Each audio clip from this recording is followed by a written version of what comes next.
Testing, testing, one, two, testing, one, two, testing, one, two. If you can hear me, give me a thumbs up. Testing, testing, one, two. Testing, testing, one, two. Testing, testing, one, two. John, can you hear me? Hello, hello. Can you hear me? Oh, perfect, perfect. Okay, here we go. Nathaniel, thank you very much. Is it too loud or is it just right? Yes, too loud. Okay, perfect. Guys, thank you very much. Sorry about that mishap before. I'm still getting used to these YouTube lives, hence why I have not done any kind of live podcast yet because it really is just me doing these in the background. So great. So yeah, I have a couple of. Oh, if anybody has a drink, cheers. It's Friday night, Saturday, depending on where you are. Um, cheers. Enjoy. I have a couple of questions that were put up online that I was going to go ahead and answer. But if you guys have any questions, by all means, I am yours for the next 45 minutes to an hour. So, yeah, let's have some fun. All right. So, I did ask, cheers, John. Thank you.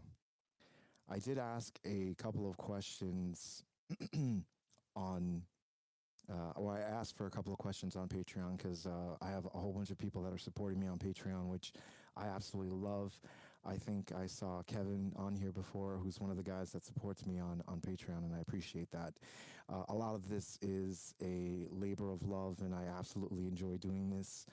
I've been making gay hardcore pornography for 15 plus years, and this is kind of my way of giving back because um, there's just there's not enough of this stuff out there. So yeah. So I have a couple of questions here, and if at any time you guys have any questions, by all means throw them out, and I'll go ahead and I'll answer those as well. This one was pretty funny, and it just came in the other day. Ozempic, keto, or crystal? He's lost a bunch of weight. I'm not sure if that was targeted towards me or asked of me, but it was on the Joe Gage video. So I'm assuming they're probably talking about my in between segments and stuff. Uh, Neither. I was doing keto for a little bit, but I don't do drugs. I don't do recreational drugs. I don't do pharmaceutical drugs. Weed, okay, not too much, but I do imbibe whenever I feel like it, and coffee and alcohol. That's about it. So no crystal and no Ozempic. Thank you.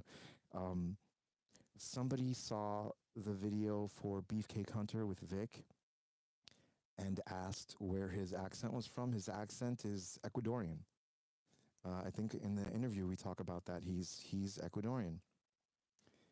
Um, let's see. Where do I find Joe Gage's films? So if you saw the Joe Gage video, I did think that Bijou Video carried them. However, I just found out that they don't. So I'm not sure. I'm not sure where you can get them. I can find out. Um, Especially, I actually just spoke to somebody who, um, perfect. Thanks for joining me again. I appreciate that. Sorry about that. I just spoke to somebody, or I just got an email from a curator of the Long Island Film Festival, I think, who had an event with Joe Gage a couple years back.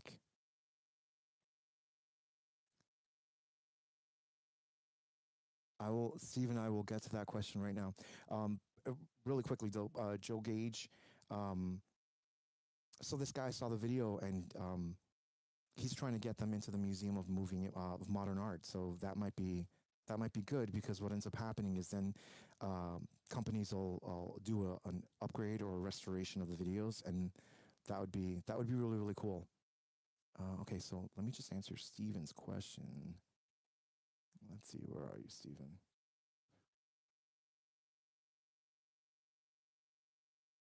No, it's not showing me the question. Give me one sec. Super chat. No, that's not it. I did see part of it, and I don't know why it's not showing the rest of it to me. But Stephen, you asked if I can go back and shoot porn at any point. What point would I go back to and why? Is that correct?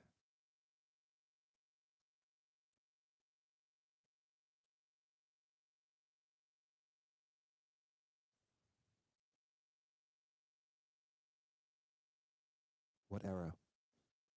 And how is it filming for? So what era would I go back to? I'd probably go back to the 70s.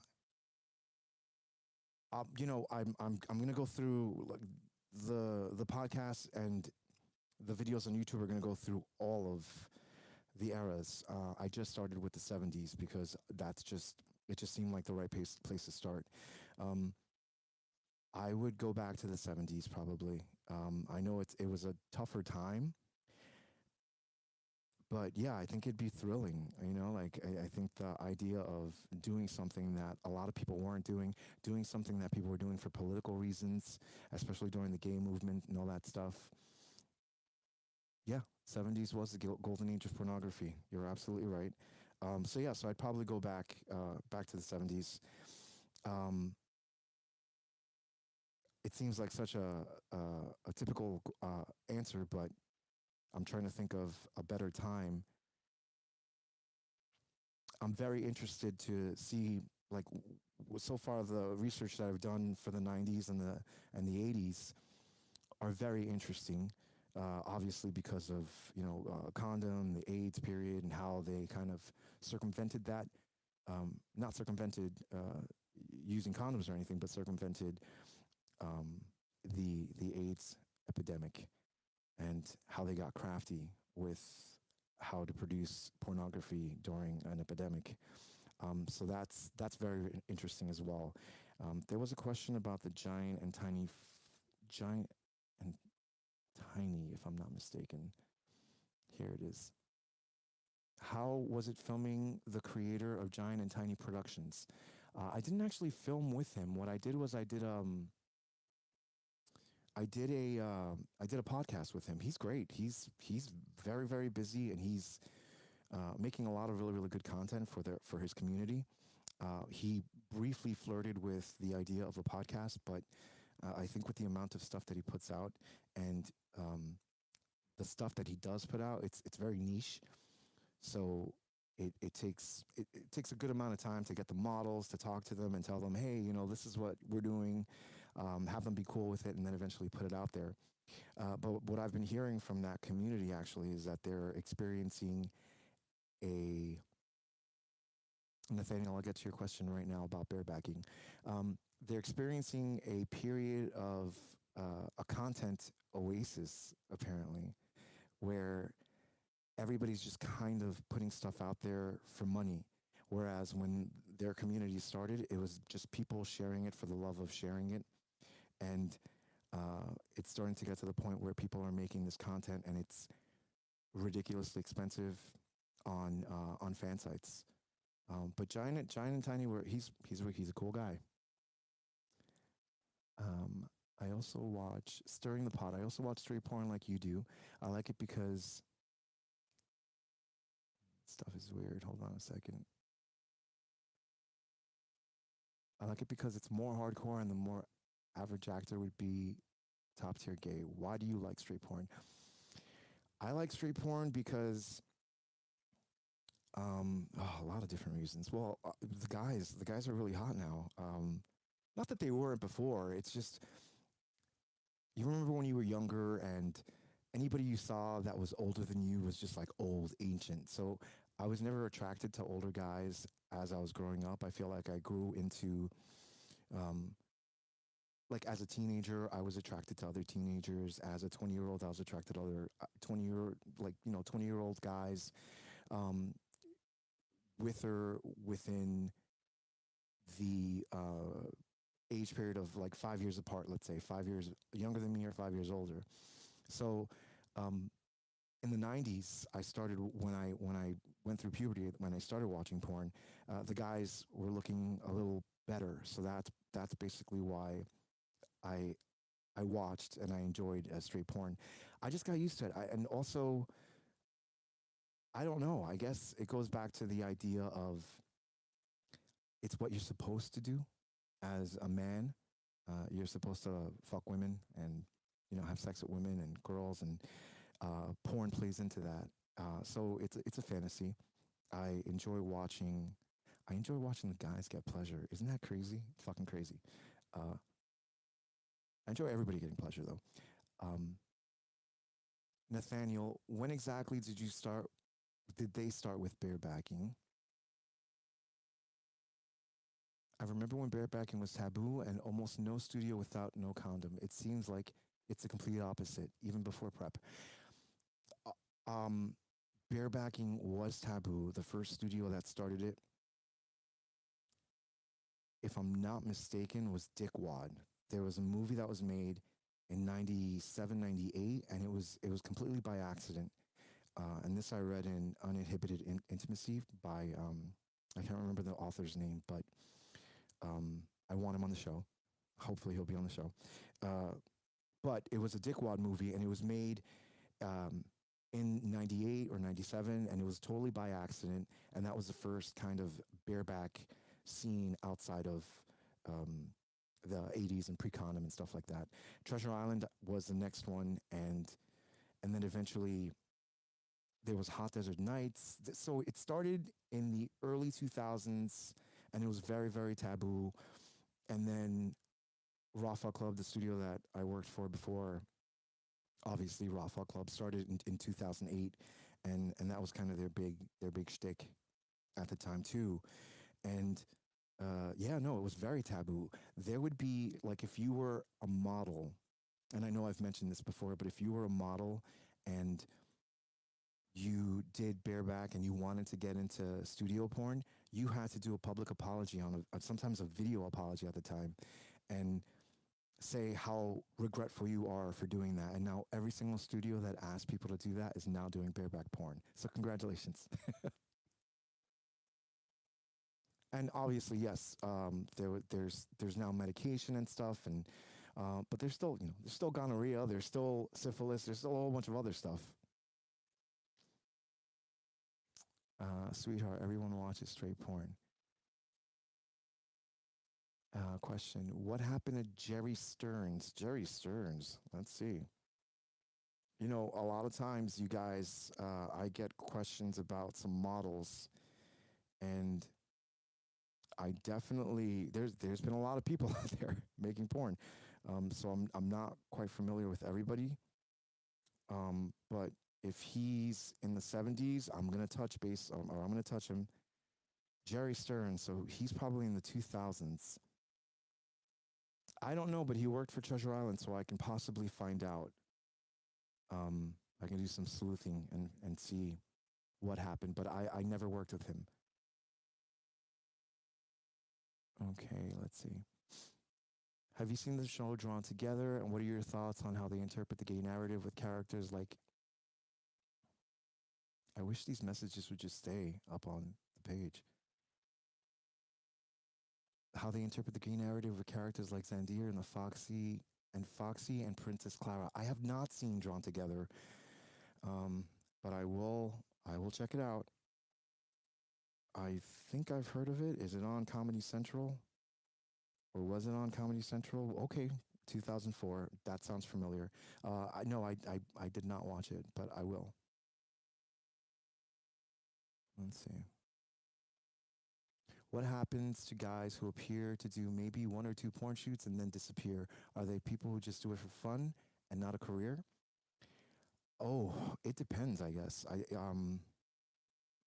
Yeah, some people just kind of.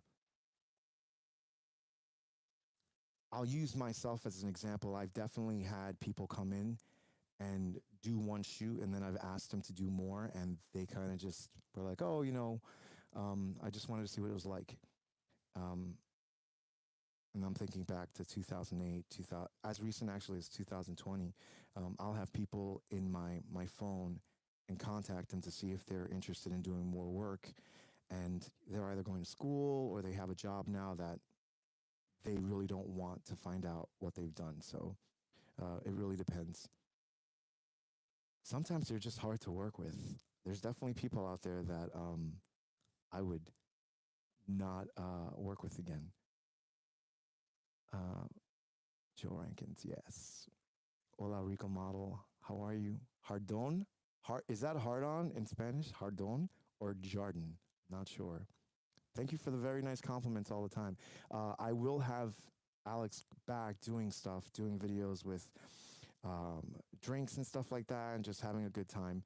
We've just been crazy busy. There's actually, you can't see it right now, but there's a bar right here, and the background that I made that I'll probably raffle off um, to somebody if they want it. It's really big. It goes from like here to a little further back than Bruised Angels, and it's it's kind of like every single movie that I'm going to touch on or have touched on in this season of the podcast. And sooner rather than later, I'm going to do.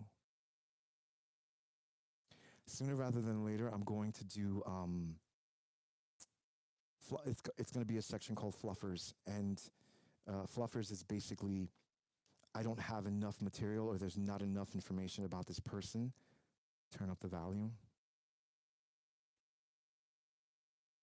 Testing, testing, 1, 2. I don't know if that's better. Testing, testing, 1, 2. But yeah, I'm gonna try and do a segment called Fluffers, and Fluffers is basically going to be models that don't have a lot of information out there. They haven't had a book written about them. They haven't done interviews, but they're very, very they're integral to gay porn. Like they're superstars, but they've disappeared. Like the next one's gonna be, the next episode is William Higgins, Kip Knoll, and a married man, which yeah, married man right there. Okay, I hope the audio's better. Sorry. Okay, Alex is very okay. I get it, hard on. You like him. He's not gonna do porn though, and neither am I. There's plenty of people out there with the same body types. Okay, let's see.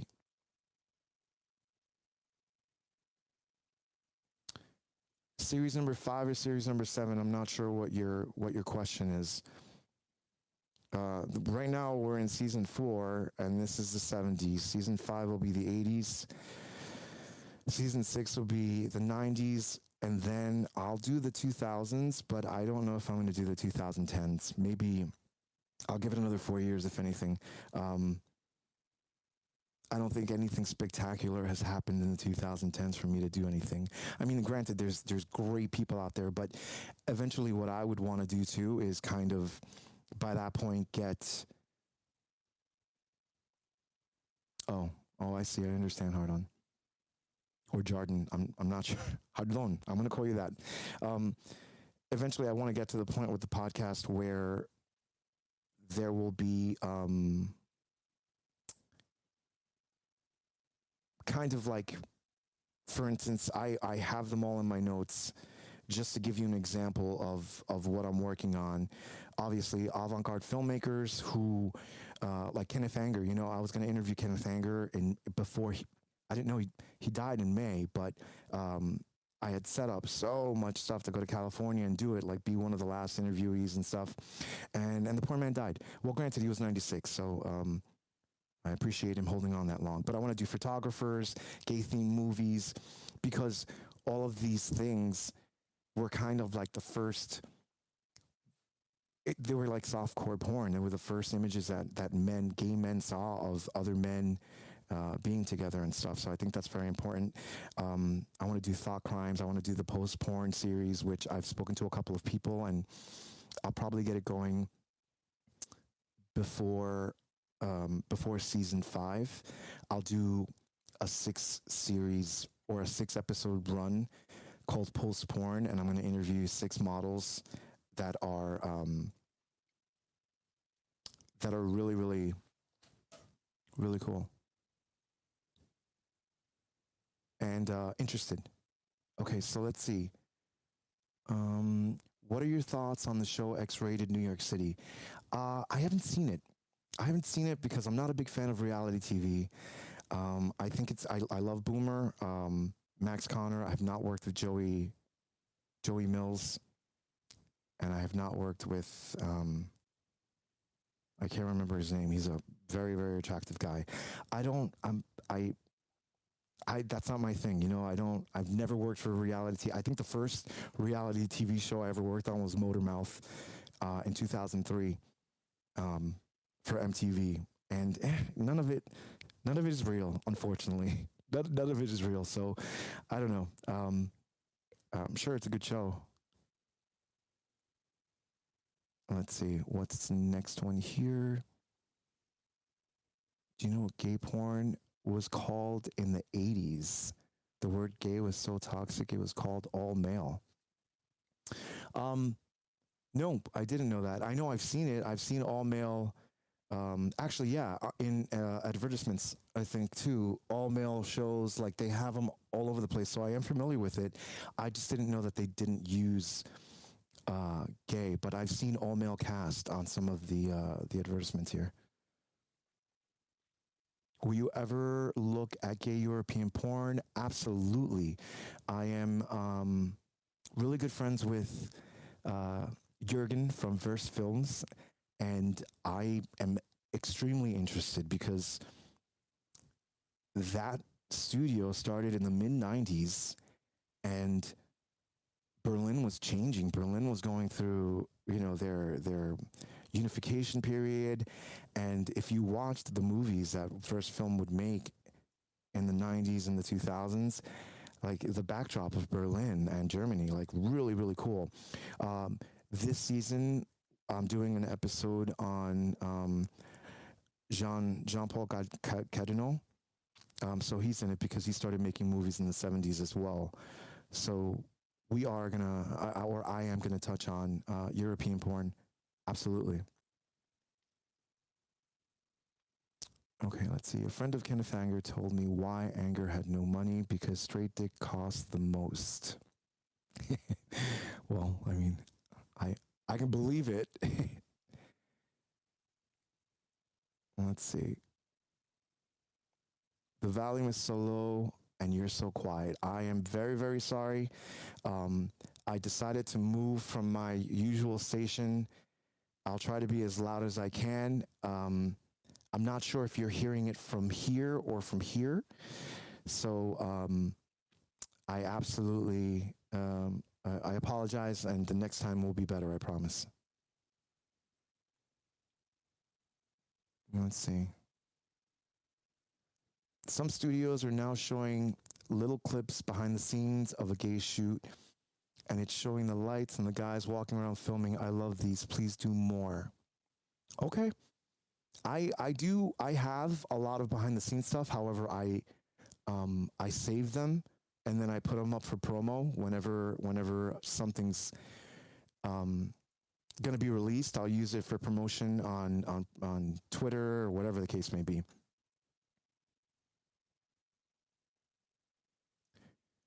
Nathaniel, you're honest. Your honest takes on the quality and content of creation. Okay.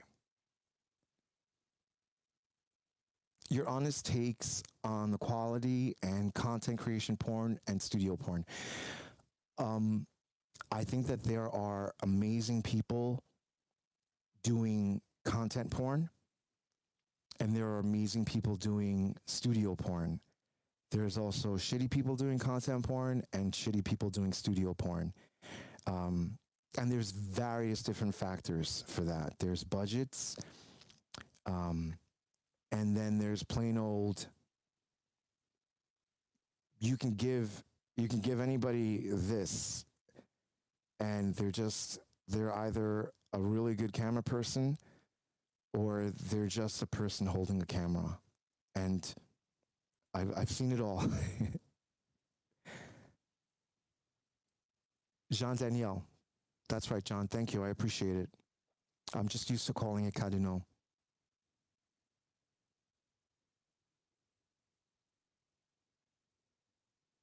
Did you mention that your podcast will go on Pornhub and X videos? I had it up on Pornhub at one point, but they started asking me for 2257. They started asking me for model releases, and I don't feel well. It's an interviewee. I kind of feel like at that point they're already giving you the permission since you're sitting down for an hour. They kind of know what they're getting into. Also, I'm a little skeptical of, or I'm a skeptic when it comes to giving studios model releases and 2257s, or not even studios, tube sites that will then have all of this information on the person that I'm working with and my information. Call me crazy. My information is one thing because I host, or I'm in the video and I'm putting up the content and stuff, but I wouldn't want to give anybody anybody's information without their consent. Let's see what's going on here. Thank you guys for all the questions. I don't even have to go through some of these. Pornhub has gotten terrible since the whole scandal. I mean, I understand to an extent. I do too. I have mixed feelings about Pornhub. Granted, I can say whatever I want because I'm independent, but it's basically the porn industrial complex at this point. Please interview Ali Shah or Apollo Fates. Funny you say that. Apollo Fates is in New York, and I'm trying to get him this week. And I've been talking to him. These two power bottoms are grinding out best hardcore porn out there. Please hire them. Stirring the pot, I will. Absolutely. Okay, so which studios have you produced for? I've worked for Dark Alley, for Raw Fuck Club. I worked for one called ASG that went out of business in 2010. Treasure Island, Vision X.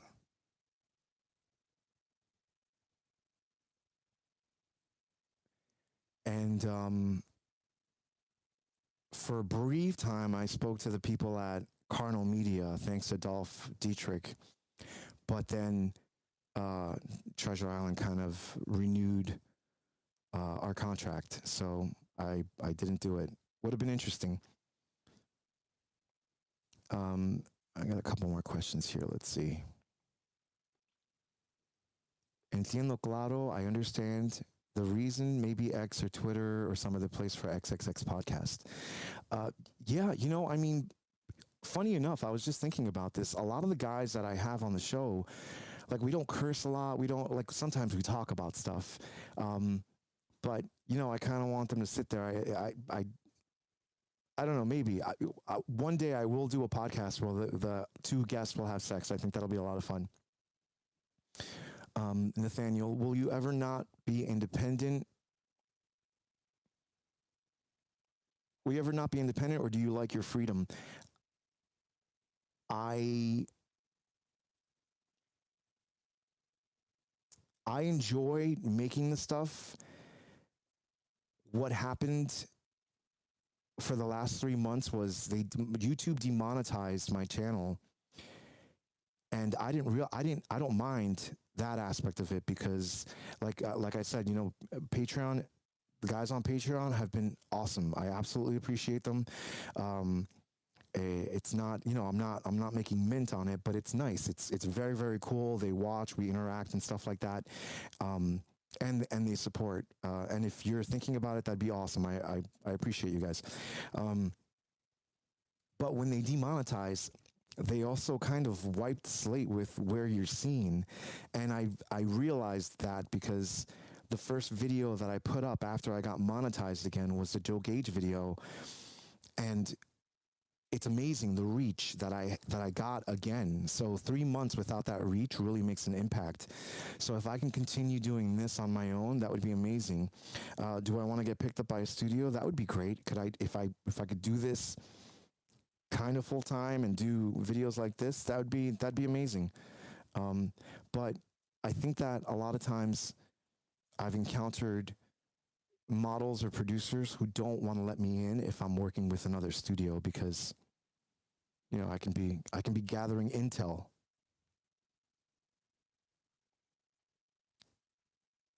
ASG Max still exists. John, yeah, it's a different company. It was these young kids out of Jersey, and they made a couple of films. One of them was called Halloweener, Friday the 15th. It was pretty crappy, but whatever. They paid well, so I was fine. Mm.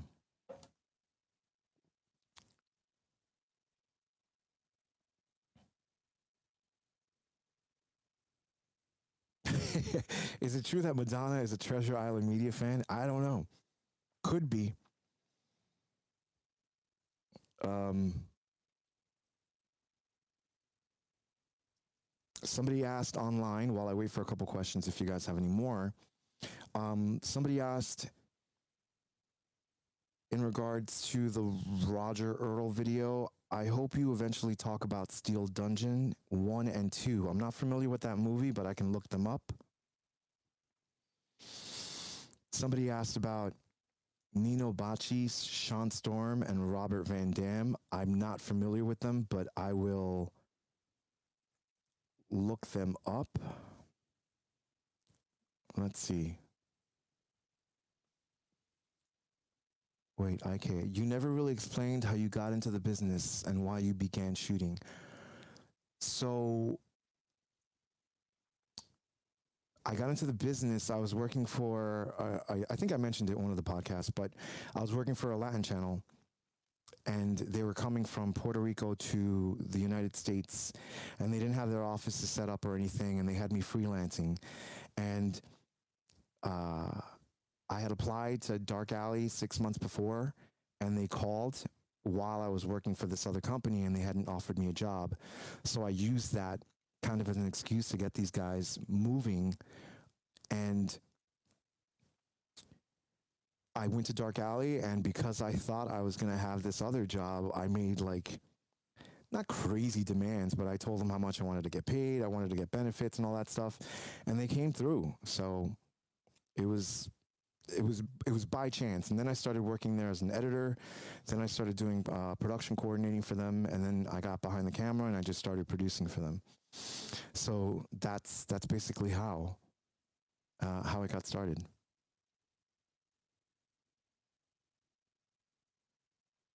Let's see. Mr. Brown, hey, just joined the live, so may have already addressed this, but oops, hold on a second. Did your channel get remonetized? My channel did get remonetized. I had to appeal because they said that the content was put up for the purpose of self or sexual gratification or such. They basically said that people were jerking off to my material, which is ridiculous.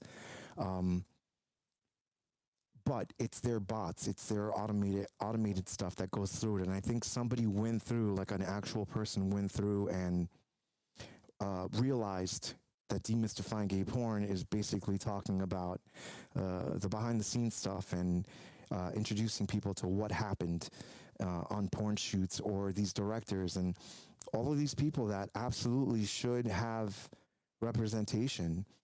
And in my appeal, I said to them that they can't do this to gay erotic films because in some cases, this is the most honest representation of gay men that existed in the 60s and the 70s and the 80s, even the 90s. Remember, they were still calling us fags. They were still making us mince around and do all this stuff. Gay people producing gay stuff showed what gay people really were like.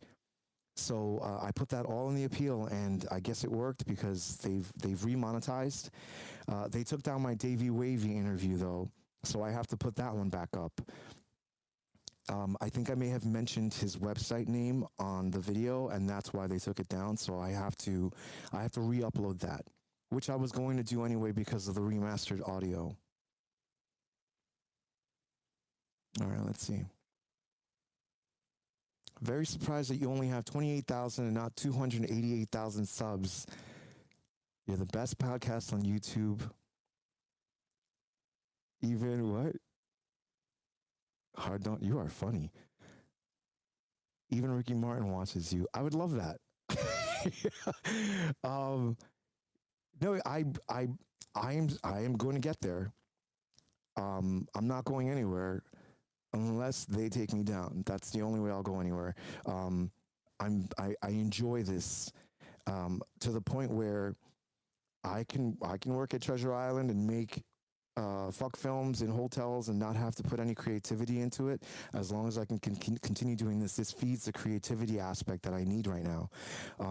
So yeah, I absolutely love this. I enjoy learning about all of these people, and then sharing them with an audience that does not know them or has not framed them in the right way. Okay, let's see. Your Joe Gage video was the very best video. Keep going. Your research is great. Thank you very much. Congrats. Let's see. Mr. Brown Royal, congrats. I'm glad you won the appeal. Shocked you had to go through that, but not surprising. Yeah, I've read about a couple of other people who have been demonetized. I think, I'm not sure if Porn Star Confessions is or not, but somebody had posted about all of these gay podcasters being demonetized for one reason or another. But yeah, no, you write an appeal, a very passionate appeal, and kind of hope that they look at it. I'd really like a discussion on body hair. Does the industry pressure men to go entirely smooth for ass? I can count the modern...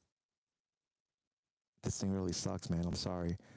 I'm doing this on an iPad, by the way, and that's probably why this is all janky, and I apologize for that. I can count the modern mainstream hairy butts on one hand. Jerry, I think you left a comment about that. I think right now, depending on the studio you watch, it's a preference for the model and it's a preference for the studio, hairy butts and stuff like that. It's out there. I don't know how the studios in California go about it.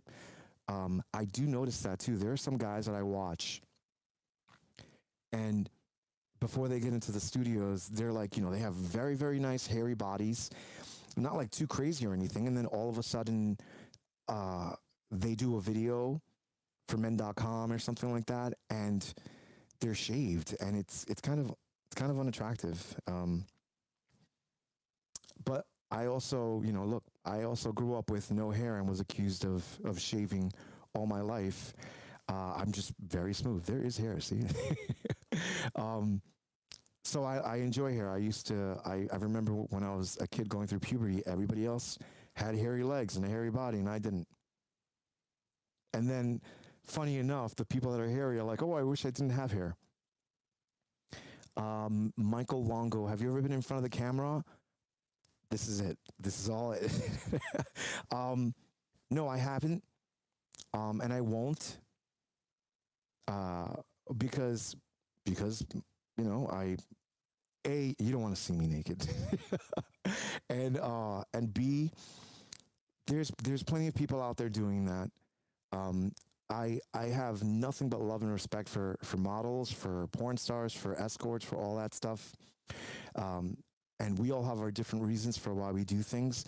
I just tend to believe that there are certain things that are left for the imagination. And I don't know, maybe that's because I grew up watching the Spice Channel on TV when it would be like that stolen cable box and you can barely see anything, or it was softcore and the woman was like sucking dick but you couldn't see anything. So I don't know. I kind of like the imagination thing. Like you see some people and you wanna know what they look like naked. Isn't that hot? Okay, let's see what's going on here. Have you read the biography on Fred Halstead called Halstead Does LA? Second edition came. Yeah, I read it. I used it for Alexi. I used the book for research for the video on Fred Halstead. Great book. Great book. Nathaniel, I'm sure you look cute naked. Don't worry. Porn alters our perception of the human body. I appreciate that. Um, yeah, look, I'm a firm believer of talk well to yourself because your body hears it and your mind hears it and stuff. But I like to crack jokes. Um, and usually I'm fodder for the joke, or I'm the butt of the joke. So, but thank you, I appreciate it. All right, so before there's other questions coming up, Felipe Garcia or Felipe Garica 37 asked if I can interview Arab Winwin. Not familiar with him, but I will try.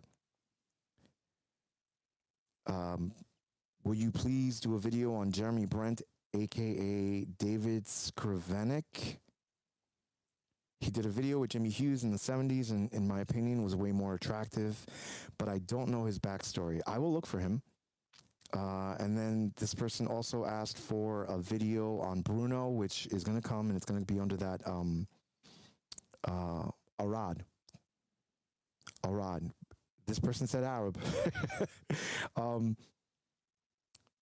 I will look for him, and Bruno too. Bruno's. I think I'm thinking of Liedermeister. There's a couple of guys. Bruno's in the Fluffers section, so he's coming up.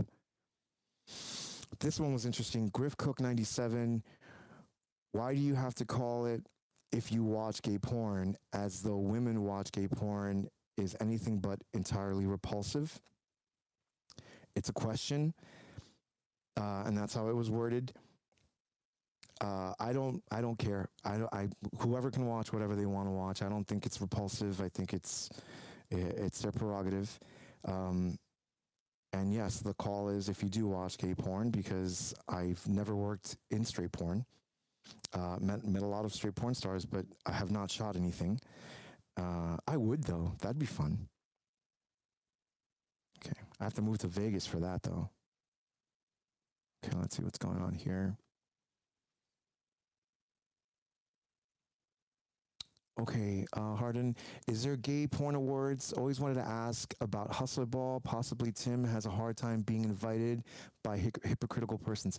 Yeah, no, Gay Vienna Awards, which are in January.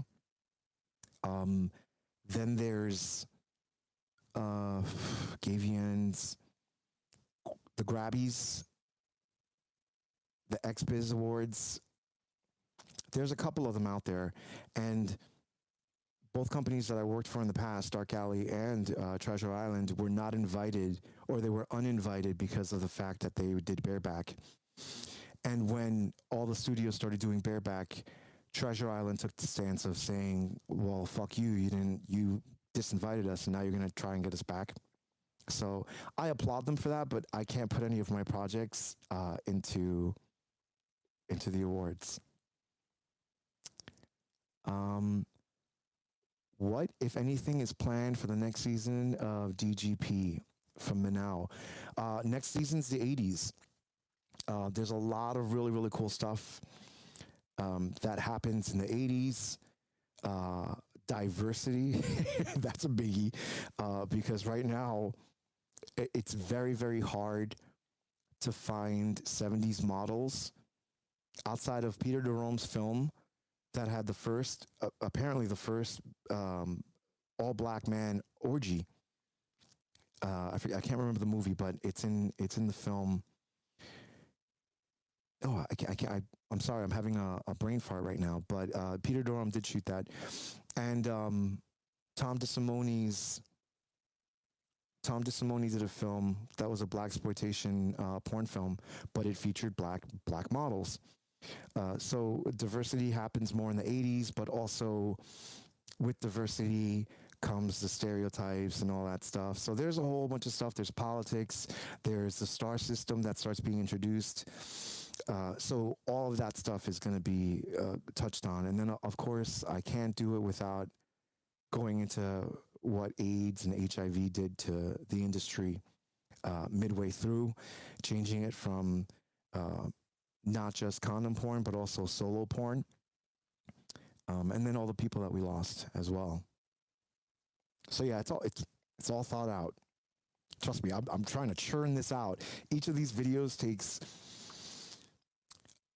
for instance, just to give you a little bit of a rundown of what it takes to make the bio ones.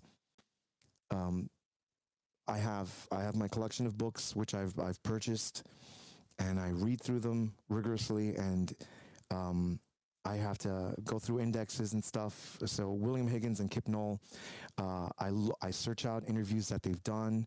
I look at all of their movies, the notable ones especially, but I look through them because you never know what you're going to find.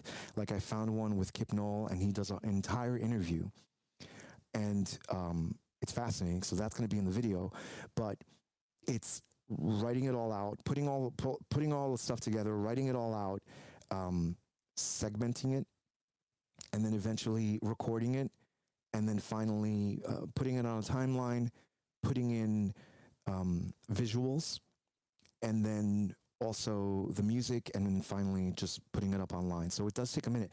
Also, I'm not going to lie, there are times where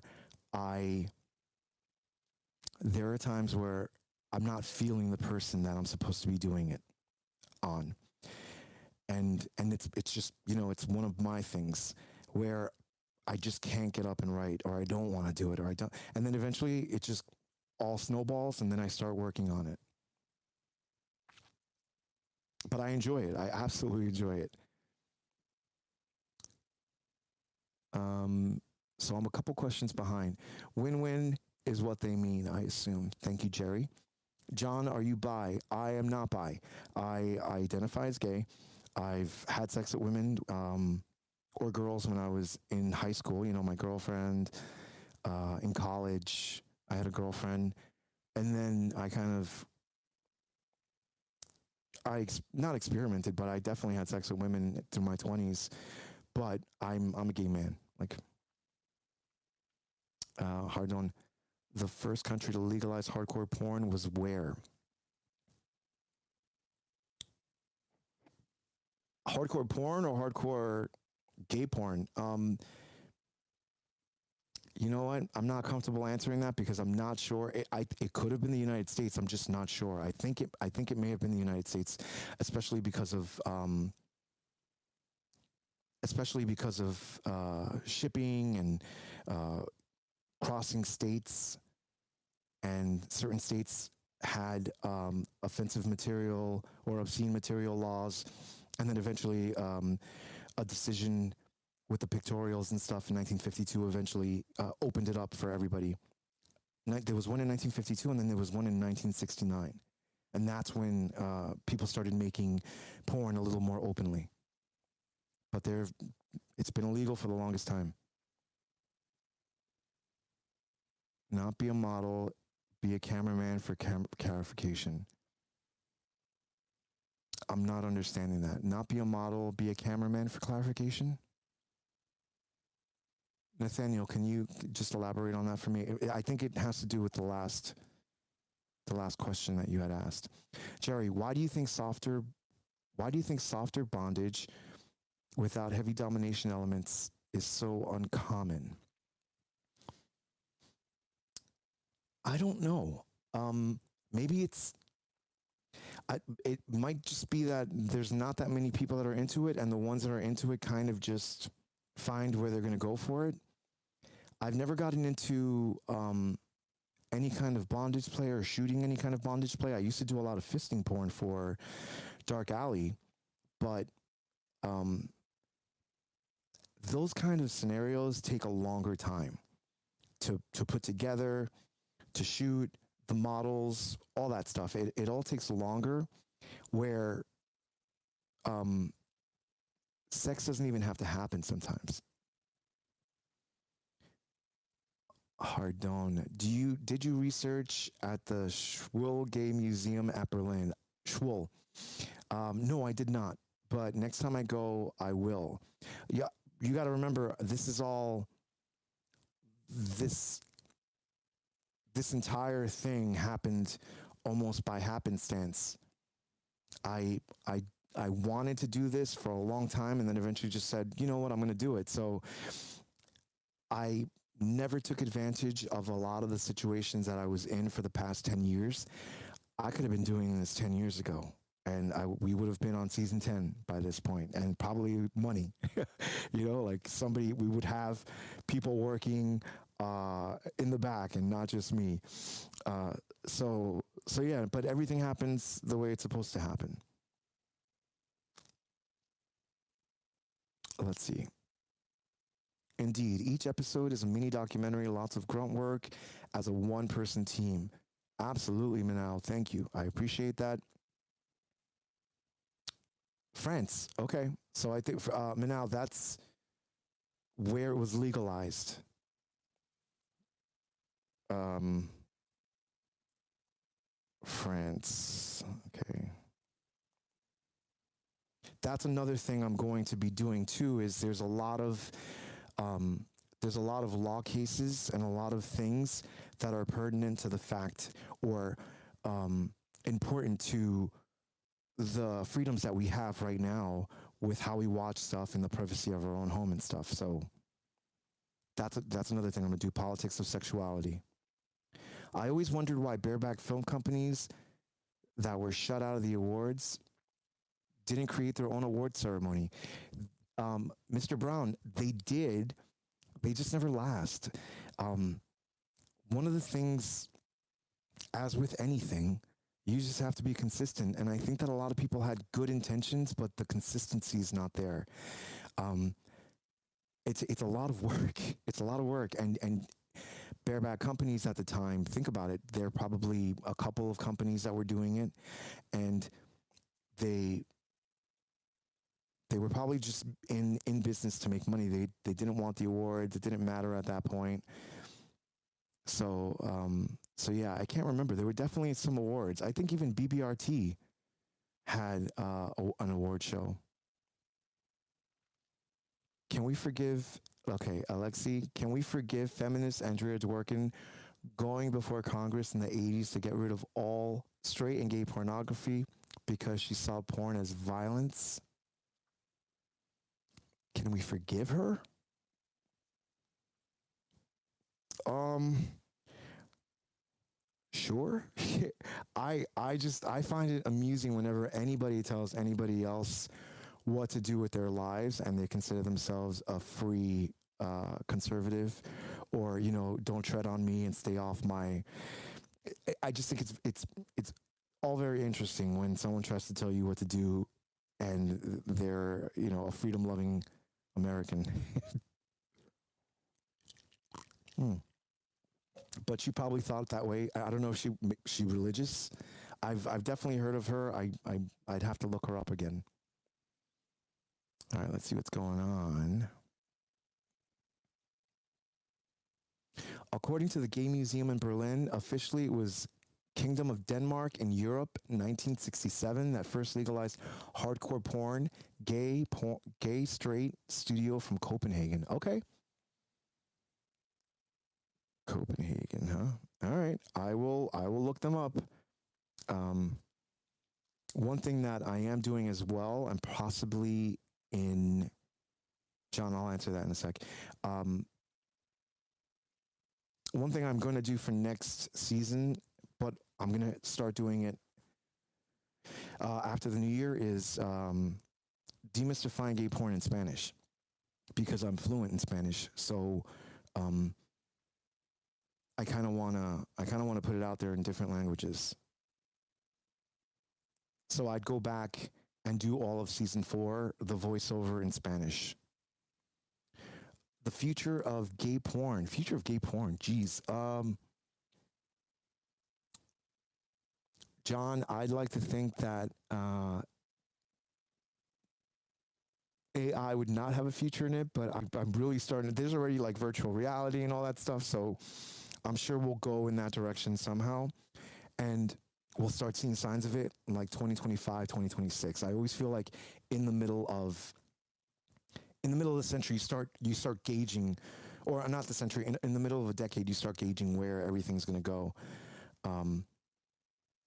So yeah, I think there are definitely people experimenting with AI at this point. Rick, I started looking at straight porn when I was young because it was more easily found. Do you have a favorite straight male porn performer from the 70s?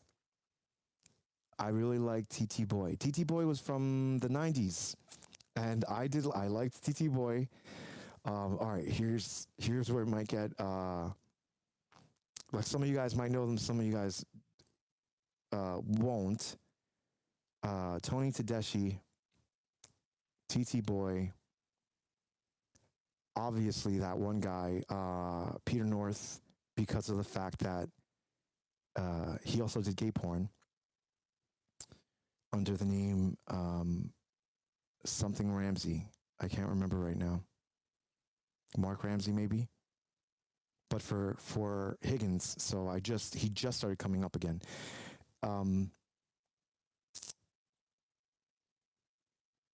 Who else? There's a lot of them. There's a lot more. 70s, not sure. I have seen a couple. I don't remember their names. Kevin James, probably from the 70s. Really, not the guy from Mall Cop or whatever his name is, Paul Blart. Kevin James was this models from the 70s and 80s. So yeah, definitely him. He looked like a friend that I had in school. Color Climax, beautiful, beautiful stuff. Like I watch Color Climax. I'm very familiar with them. They also did. Sorry, I'm jumping around a little bit, but Jordan, they did Animal Farm, if I'm not mistaken, which is illegal now. But let's see. Jerry, how much of an issue is steroid PED usage among actors? I think it's a personal thing. Honestly, I don't really get to see what models do nowadays.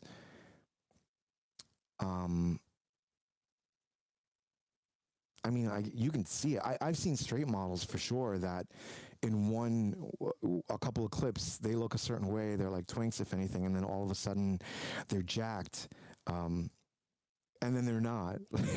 So I don't know. I've seen. I don't think it's a problem, but I've definitely seen.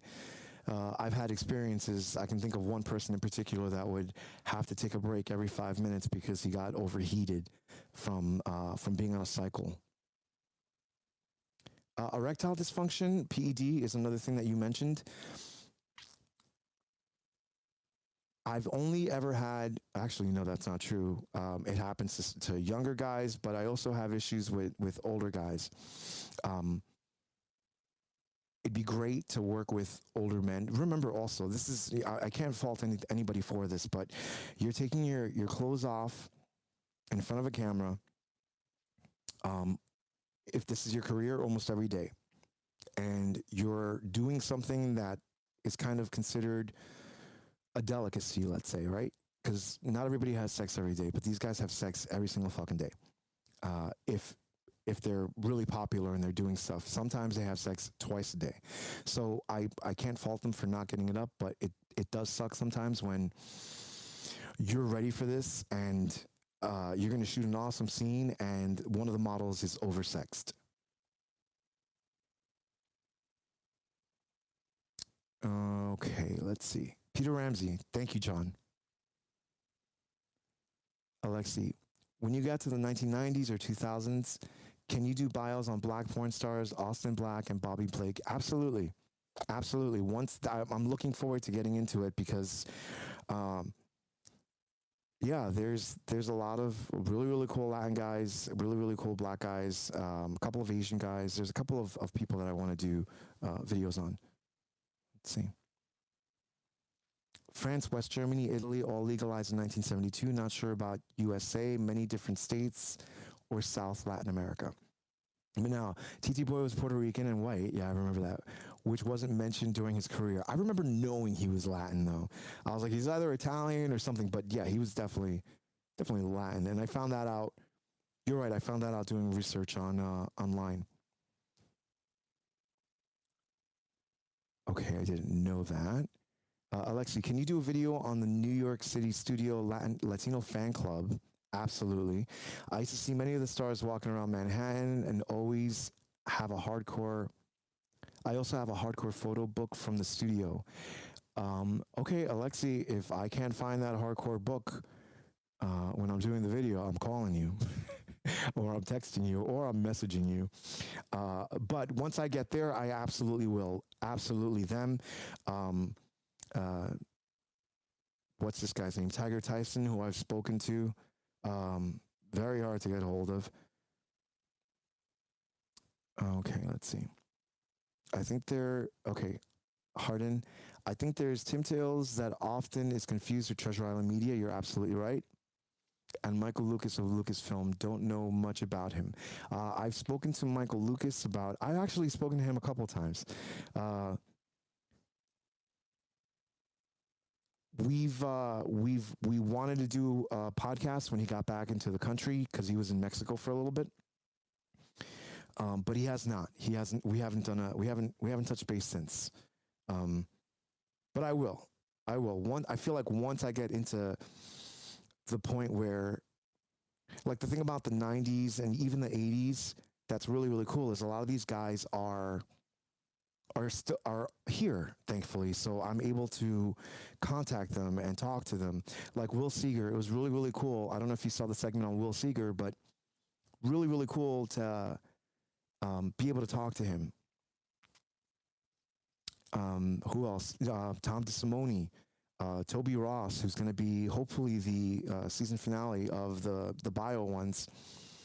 The family of Arthur Bresson, who have been really cool and have given me information and stuff. So once I get into the 80s and 90s where the studio heads are still up and operating and still in the industry or out of the industry but willing to talk, they'll be there.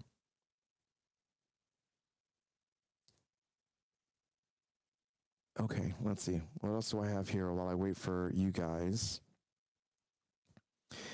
Any chance you can do an interview with real life husbands Alex Inc. and Lobo Carrera? I definitely would love to watch that interview. I'm such a big fan of theirs. I will try.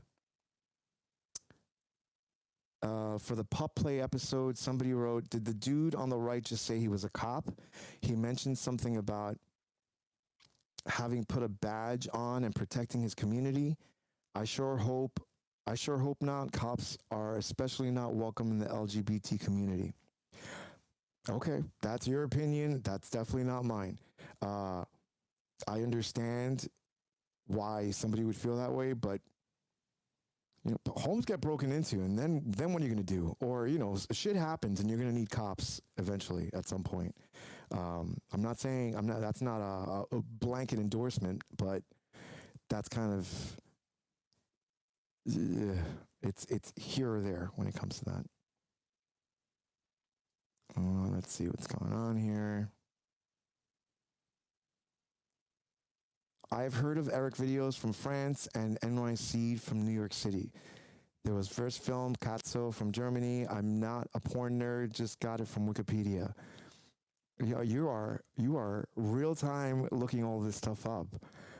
Yes, I know Katzo. We used to distribute them. We used to distribute Verse Film. NYC started in about 2021, and they're kind of a content studio. So they create with the creators and then eventually put it up, which is a good business model. Alexi, Did you know that the animator for Trixie and Katya's show Un has was previously a porn director from Studio Cody Blue. His voice is the interviewer in porn films before the action. I did not know that. Thank you, Alexi. Um, yeah, one of the things that I love about doing all these bios and stuff is, yeah, these people are directing stuff, but they're also out there living their lives and doing other stuff and um, interacting with sometimes historical figures, and we don't even know until, like, in hindsight you get to look at all this stuff. It's pretty cool.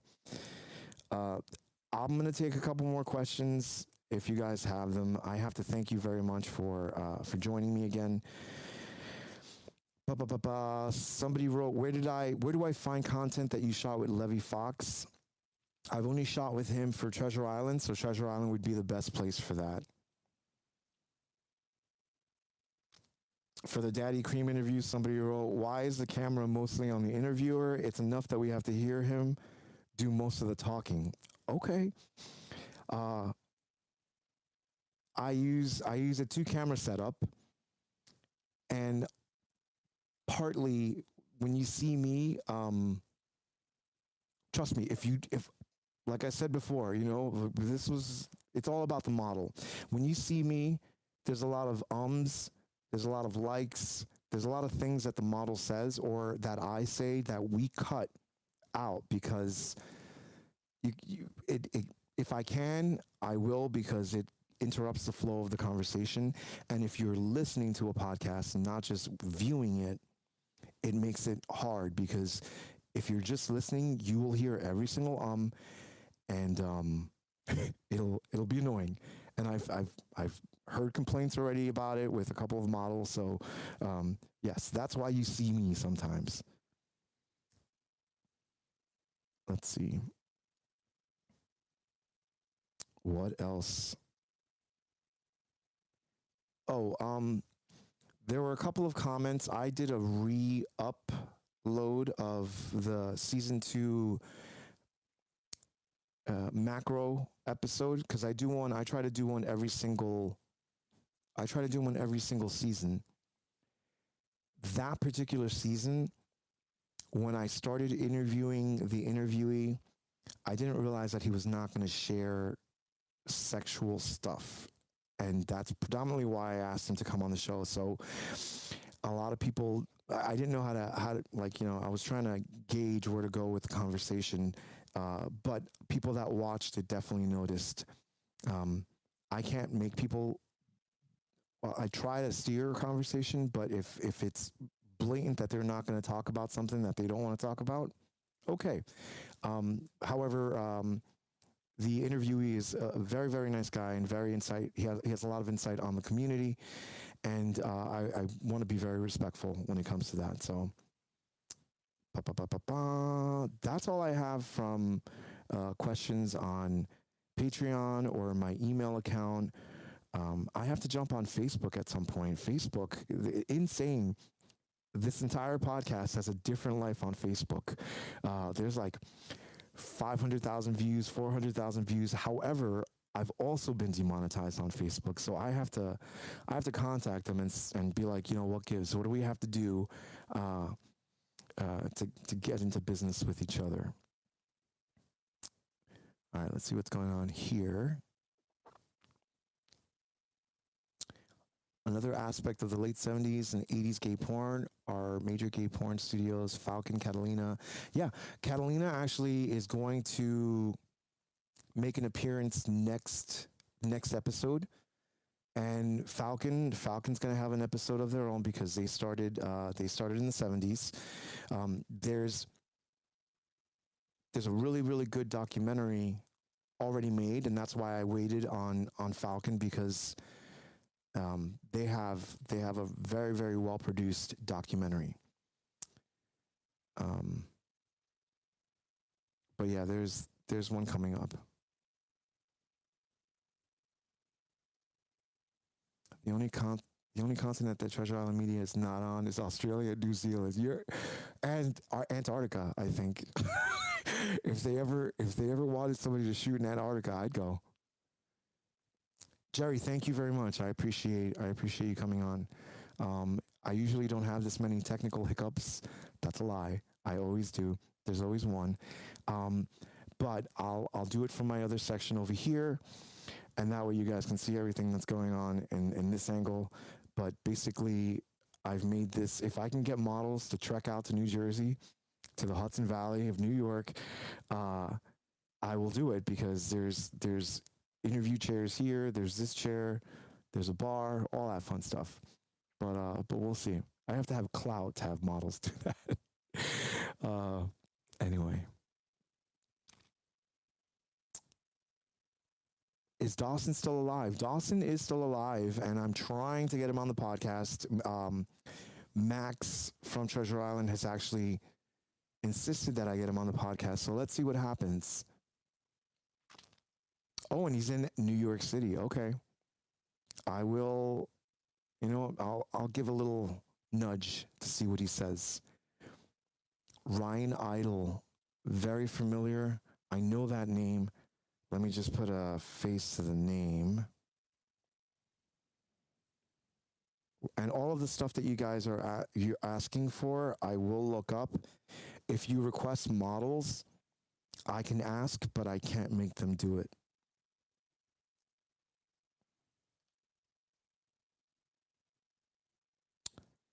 Okay. Oh, and I think first episode of the '80s is going to be Jeff Stryker. And I'm sure he'll be pissed about it. I've been trying to. He's an interesting guy. I've been trying to do a documentary, or I pitched an idea for a documentary, or an interview at least. And well, let's just say we had a very interesting email back and forth with a bunch of grandiose requests to the point where I'm like, I can just do this for free, right? Okay. Really appreciate your velvet voice. Oh, thank you, John. I appreciate that. All right. Anyone else have any more questions before I sign off for the night? What percentage of actors are gay for pay? Rick? I don't know anymore. Honestly, I think this new generation of actors, and it's awesome. A new generation of actors are kind of just fluid. They have sex with anybody. I think they're just making money. I don't know. It's weird. There are a couple of models that I see in uh, straight porn videos, and I'm like, huh, that person looks familiar. And then I'll have seen them in gay porn, or I will start seeing them. And it's not even like they started doing it in one studio. It's like they're doing it back to back. So I'm not quite sure anymore. I think that there's blurred lines when it comes to gay for pay at this point. I think it's all pay at this point, which is one of the starkest differences from the '70s to now. Is people are getting paid $300, $500 to have sex, and they were doing it and having fun. Now everybody wants to get paid, and as they should, but it's an interesting industry. Let's see. No problem, Michael. Thank you, Alexi. Yeah, I ever since that idea has been sprouted. If you go on his Facebook page, every day he'll put something about it, and I've sent him an email saying I'm still here and I'll do it. uh, no problem, Michael. Thank you. You are Wonderbar. Gracias, Rico. Thank you. Dante Cole. That's his name. That's right. Dante Cole's on that New York City show that somebody asked me about before. Yeah, he's doing both as well. So I kind of like that. I think that's really, really cool. We've always had this, I don't know if it's a sick fantasy, but sometimes we have fantasies of straight guys doing gay stuff, and now we have it, with certain people, and they're comfortable doing it. Some of them are really comfortable, some of them are not. Um, and maybe that's something that I'll do later on too, when I have time. I flirted with the idea of doing, like, the top 10 straight porn stars that used to do gay porn, but I don't know. It's just that speed is not. It's not my speed, I prefer this stuff because it's a little more engaging. But I'll throw up a couple of videos like that if you guys want to see them. Joel Selman is filthy. Love him. He is filthy, and he's a very, very nice guy. Crossover occurred a lot before the 80s. It did. Now it's everywhere. Stryker had his entire look created. He sure did. And that's actually one of the things that well, I don't have to touch it. This episode will be William Higgins, but he does mention how Jeff Stryker was, he knew him personally. So knowing him personally compared to what the studios made him out to be, this trash talking, gay abusing straight guy personality, was all created. And I can't even imagine, and this is another thing, and I'm not saying I'd ever get to that caliber, but I can't even imagine being a porn star, having a mold made of your dick that'll live forever, having all of these people just constantly telling you you're amazing, you're a god, you're this, you're that, to the point where you're desensitized and callous to all of that stuff, and then eventually having it all go away. Like, how do you live after that? I don't know. It's a very, very tough, for a lot of people, you look at it and you think, wow, that's amazing, what a great life. But I've seen a lot of people doing it and going through it, like, the gradual descent. Straight guys have been doing gay stuff forever off screen. I know. You're absolutely right. I must have hooked up with every one of my straight friends. Straight. Well, no, they're definitely straight. They just, they had a gay experience. Drew Dixon is still going. He sure is. Think he's the sluttiest guy in English history. I heard of Josh Moore. Is more famous. I'm not familiar with Josh Moore, but I love Drew Dixon. He's great. On that note, guys, thank you very much for watching. I will get a hold of all of this stuff.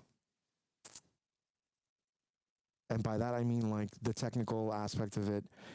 It's really hard doing both, being in front of the camera and then also doing the technical. So next time I'll make sure that I have crystal clear audio for everybody. If you do want to and you're not a member on Patreon, I'd absolutely appreciate it. You don't have to. However, it definitely helps. And you get the podcast a couple days before everybody else. I try to maintain that as much as possible. And you help me continue doing this stuff, and I absolutely appreciate it. Even here, you guys watching, I absolutely appreciate it. Commenting, liking the videos and all that stuff. We're at this point, almost 29,000 people are subscribed. That's very cool, considering January there was 5,000. So it's grown, and I appreciate it so much. And I don't get a lot of negative comments, and I know that can change later on, but I'm very grateful for that. But I'll take every single negative comment, just like I'll take every single good comment. Let's see, there's a couple. No problem. Thank you. All right, guys, have a very, very great night. And I will do this again very, very soon. Look forward to the next video. William Higgins, Kip Knoll, a married man.